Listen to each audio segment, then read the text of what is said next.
nous, ce qui nous intéresse, c'est l'équilibre. Et l'équilibre, la nature, elle a trouvé qu'une manière d'y arriver, c'est par la diversité.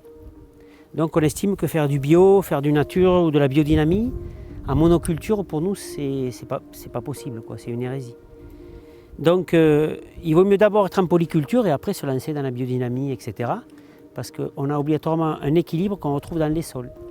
Donc ce qu'on a fait sur par exemple des parcelles qui se touchent, pour éviter effectivement, pour créer une monoculture, on a planté des haies d'arbres au milieu. Donc on a mis micoucoulier, tilleul, olivier, sorbier, acacia, lentisque, pistachier, etc.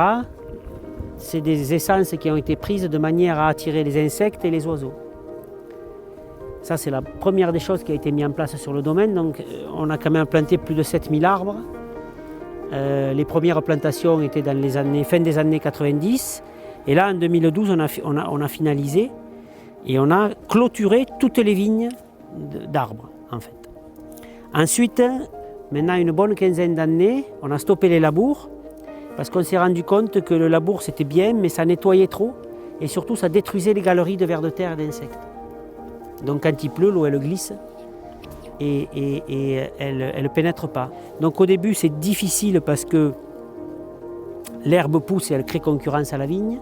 Mais une fois que la vigne est adaptée, les rendements remontent et il y a un équilibre surtout sur l'acidité du raisin.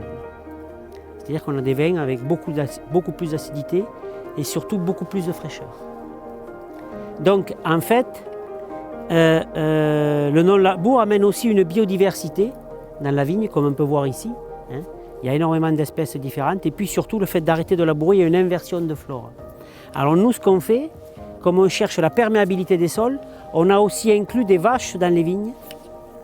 Et la bouse de vache, en fait, ça reste frais en été, c'est chaud en hiver, et les vers de terre remontent pour s'y nourrir et s'y reproduire.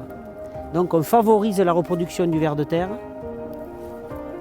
il broute l'herbe, et en plus, il complexifie le sol. Voilà, à peu près le schéma d'une ferme qui existait au 19e siècle, avec des animaux, des arbres fruitiers, on a quelques céréales et on fait tourner, on fait des rotations. C'est-à-dire que quand on arrache une vigne, pendant 10-15 ans, on laisse reposer le sol et on fait soit une prairie, soit des céréales.